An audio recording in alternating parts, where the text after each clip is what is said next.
Yo, welcome to Vidathon. Round of applause. Look, man, welcome to Vidathon, day 1. We are here.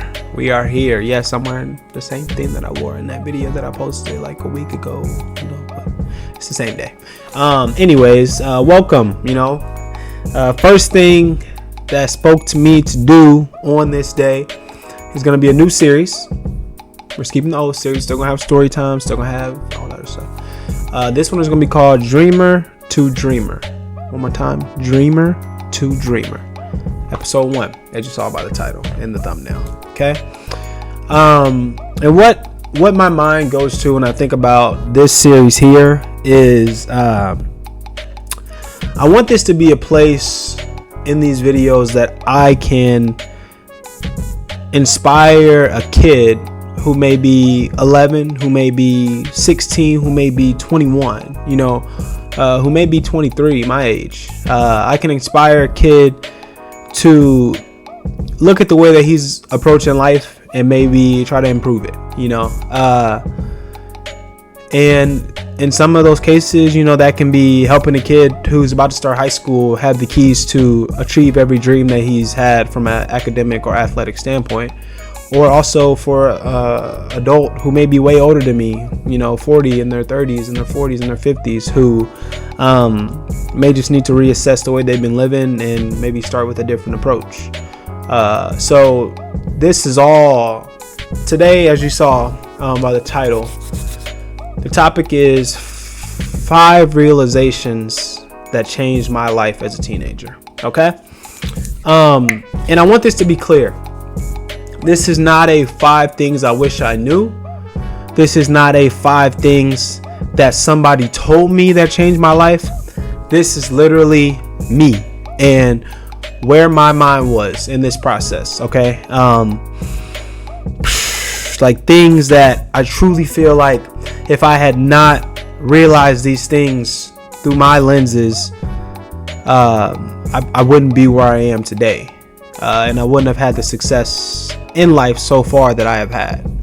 So I don't know. I just think that advice like this should be given to the world because it can change people's future. So, and I mean that, I say that the humblest way I can say that as well. Like I'm not smelling myself or thinking that, I got it all figured out. I do not, but I do know that there are things that happened in my childhood, in my teenage years, that if I had just made one different decision, life could look so much different. So I thought I'd just take some time on day 1 to start this new series, Dreamer to Dreamer.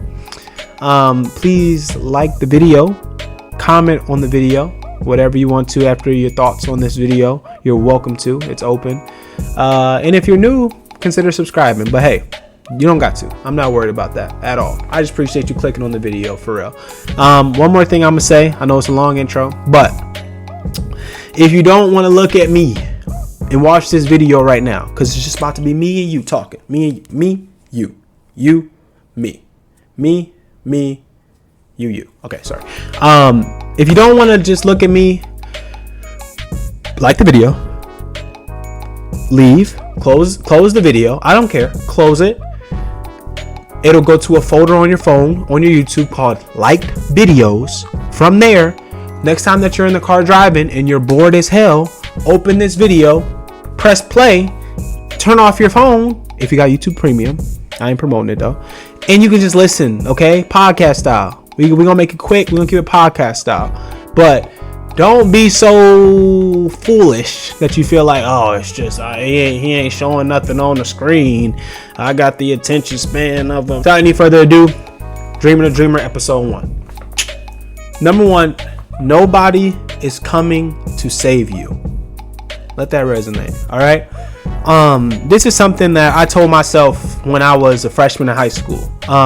This is something I've told my siblings that are younger than me that are in high school. This is something I told my siblings that are in college. I remember being 15 and I'm not sure. I told this to y'all on one of my first videos. It's called My Story. My mom is a recovered addict. You know, she had substance abuse issues. My family has a very addictive personality, and she also had us very young. And then on the other hand, my dad, you know, him and my mom separated at a young age. But I don't even know if I was born yet when they separated. I was not born yet, I don't think. And he also had us pretty young. So, and he had his own situations that I'm not going to disclose. My dad just has more of ego issues, I would say, is the best way to describe it. You know, I wish I could sit here and tell you what my dad's issue is, but I don't know. Like, I be saying to my brother Trey, like, they need to do like a study on his brain one day, because like I can't. It ain't. I don't know if it's been diagnosed yet. But anyways, I'm gonna put my parents out. I love both of y'all. But man, so I say all to say I was 15 years old, and we were staying in this duplex in Columbia. And there's 5 or 6 of us, and 3 of us sharing a bedroom each. But that's not important. I value that. But what I realized is, one day, I'll never forget, my freshman year, I had a big problem with stealing, like just stupid shit, like stealing out the locker room. Like, in my defense of where I think my head was at, I went to a predominantly white high school with kids who were a lot more privileged than me, and I wanted to be fresh too, but my family just did not have it, you know. So I would like steal like little shirts and shit out the locker room and shit, or shoes and shit, which is not a small thing at all, but I mean, I wasn't like scamming or shit like that, you know. Just shit that kids get into. And I didn't even get caught one time. They called my dad to the school to come up there. I was dumb embarrassed because all my friends saw him and shit. And I was like getting blamed for stealing something that I truly did not steal. But because I had stolen in the past, like, I was getting blamed for it. And the people want to press charges and shit. I'm like, I did not take this. And I ended up, you know, the dude who did it ended up stepping up. I don't know where he's at, but thank you, because you almost hold me. But I had this realization, right, of like, damn, if I don't do something to change my life, if I don't focus and I don't figure out how I'm going to get to college, if I don't figure out how I'm going to get to college, I'm not going to be no better than my parents from a financial standpoint. You know, I'm not looking to be better than people, but like, if I don't do something to change my life today and start changing my life, I'm gonna be where I am today forever. I'm gonna graduate high school. All my friends are gonna pass me up. They're gonna go to school. They're gonna do things. They're gonna live experiences. I'm telling y'all, college is a good look. I'm telling you, I think it's a scam from a payment standpoint. Don't get me wrong, but the way that you learn to communicate with your peers, you learn about different people, you learn independence. Like, I think it's a valuable thing, and it's something that I had always craved, but I had to realize, like, my parents can't afford to send me to school. Period. They cannot afford to send me to school, especially the schools I was looking at. I wanted to go to Michigan State, Mizzou, stuff like that. My parents can't pay for that. So my options are to either make that shit happen by myself, or get a job at FedEx, or get a job at Mickey D's. Real shit. You know what I'm saying? And I had this realization when I was a freshman in high school, and I was like, you know, I don't got it all figured out right now, but I'm gonna make it somehow. And I don't even know how many people believe in that, but I'm gonna make it somehow. I'm going to. I'm gonna find a way to make it happen. 110%. And I just held myself to that, and I realized, like I said, like, if I don't change my life, ain't nobody coming to swoop in and save me. Ain't nobody gonna say, there's this kid out of Columbia, Martez Manuel, he seems like a good guy, let's get him up here to change his life. No, bruh, they gonna leave you. This is real. Like, this is real talk. Like, if you don't find a way to change your life for the better, you're gonna be left right where you are. So you might have friends who you think is living that life, but I promise you they not. Because one day, them bells gonna ring for the last time. And you're gonna walk out of school, this high school, this is college. And it's gonna be like, what's next for you, bro? You on your own. And if you ain't got it figured out, you're gonna be in the same city that you was in the same situation that you was in, and you'll have no way to change the people underneath you's life. And that's what's important to me, you know. I got a kid, I got a son, and I want to give him a way better life than I lived. And if I don't lock in at 15 years old, that's impossible. So that'd be my advice there. That was my realization. Nobody's coming to save you. Number 2, learn from the mistakes of those before you. What I mean by that, my parents both made tons of mistakes. Financially, made mistakes. Decision based, made mistakes in a bunch of ways, right? And you know, a lot of my peers, you know, the people that were older than me in high school, like I'm so observant, and I be thinking a lot, like I really do. And I'm observing these people who I look up to, and I'm like, I don't know if I'd be doing that if I was in their situation, you know, but it's not my life. But at the same time, although it's not my life, I'm gonna still put in the back of my mind, when it's my turn to do that decision, I'm not gonna do that. I truly believe this. There are 2 type of people when it comes to adversity that's out of their control, right? So let's take it. We got 2 people, both in the same situation. Divorced parents, one's on substance abuse, one's just an airhead, messing up all the time, doing the wrong thing. But there's 2 ways that they both respond, okay? Let's talk about it. The one person says, I don't deserve to be better than my parents. I don't. My parents did this, so this is where I'm gonna end up. My pop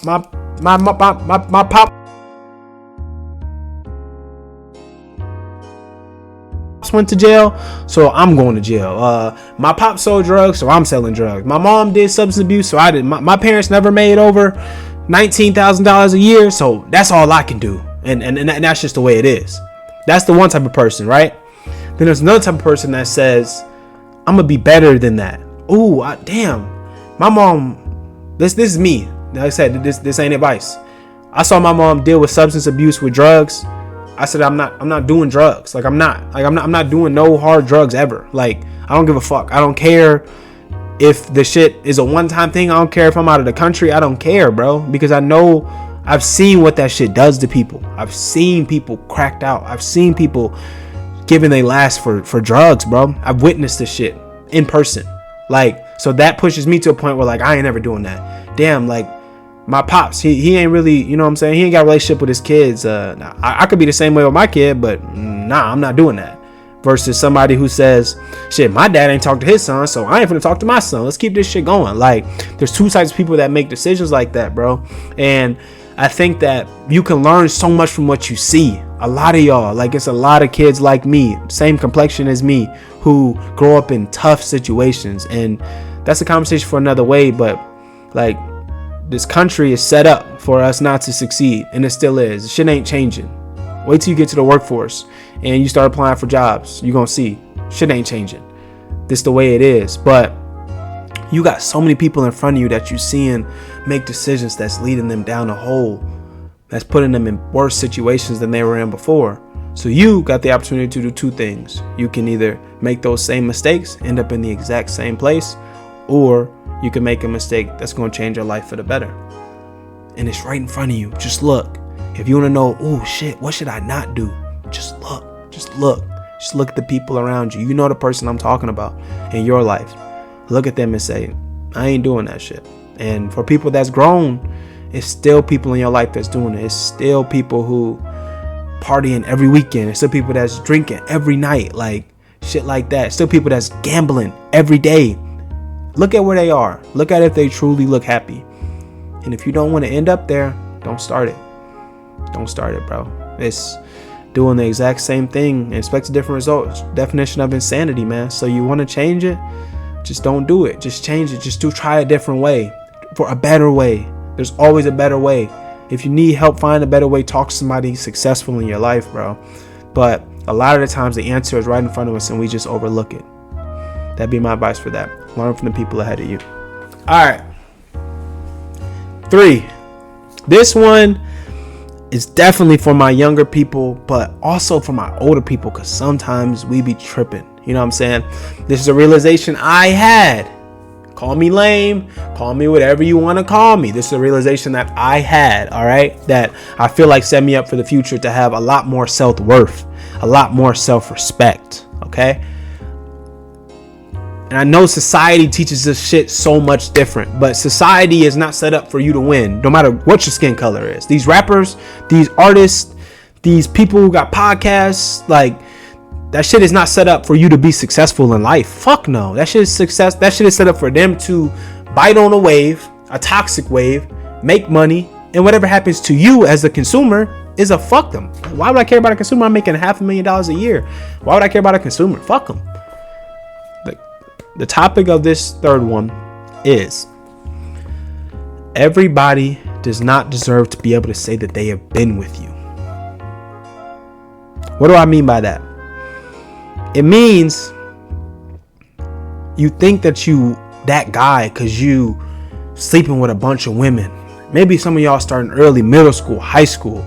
Like, you think that brings me pride, that brings me joy. But when you walk into a room, or when you finally meet the person that you truly fuck with, and she talked to her friends and they say, hey, you know Damien?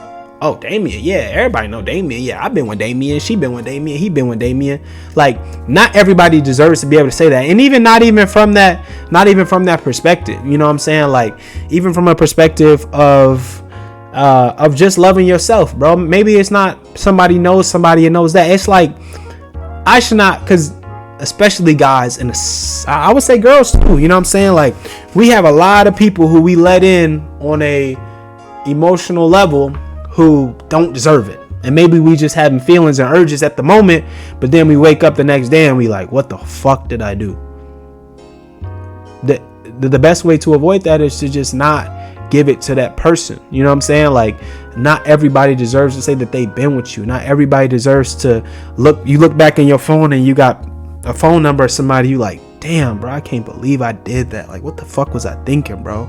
Like, society is going to tell you that that's just life and you just living and stuff like that. But one day you're going to have to answer to that, bro. Like, real shit. Like, one day you're going to meet a partner and that shit is going to matter, bro. Like, the shit is going to matter when it comes to what you've done with which people and why. Like, when your partner asks you, like, you know, what made you do that with them? Like, that shit is disgusting, you know, just to keep it real with y'all. You know what I'm saying? I'm just keeping it in the stack. Like, as a partner, like, that shit, when you got to answer them questions, like, that shit is not fun, bro. And I think the best way, a realization that I had at a young age when I was in high school, I'm worth more than for somebody to be able to say, I've been with him. I've had that. Yeah, I know Martez. He did this. Look at this picture. Oh, blah, blah, blah. Like, let me tell you how it is. Let me tell you what he, like, shit like that, bro. Like, you don't want to be driving around your city and running into people while you out and shit, and you seeing motherfuckers who you know you had no business fucking with. But now they can say and they can tell people, I done had that, you know, because you don't know what success is coming in your future. That's the big thing. You don't know. You don't know how successful that you are going to be. You don't.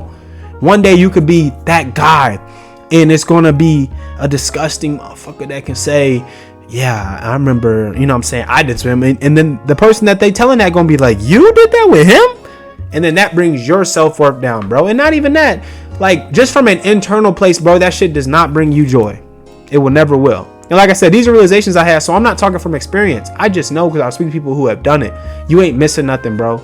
Just wait. Just wait for a person that you truly fuck with. At least if it's a person that you really invested in, they gonna keep the sanctity of what y'all got going on respectful at all times. Because a lot of y'all do these one night stands and stuff, and then y'all be mad when he or she is putting out all of your business.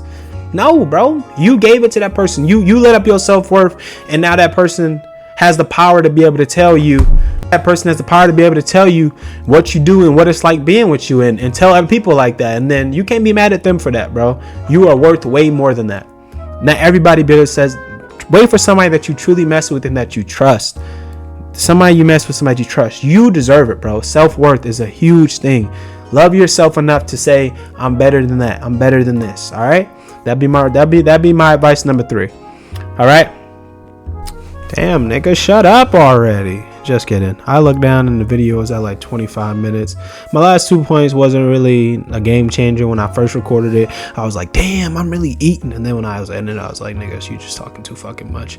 Like I said, this was just some advice for people who might find it useful. I appreciate you watching, but let's be honest, ain't none of y'all niggas still here. Like, are you actually still listening? Look, I'm gonna do something like this. If you actually still listening right now, go in the comment section and comment ZET in your Venmo or Cash App, and I'm gonna send you $5. Let's see who really loyal. I'll catch y'all boys on the next time. This is the last video of this kind that y'all are gonna be getting. Just so you know, we gonna hit y'all with some fun shit tomorrow. I just wanted to start it off with a bang and on a more personal level, but we gonna get into some real exciting stuff after this. Dreamer to Dreamer episode 1. Thanks for listening.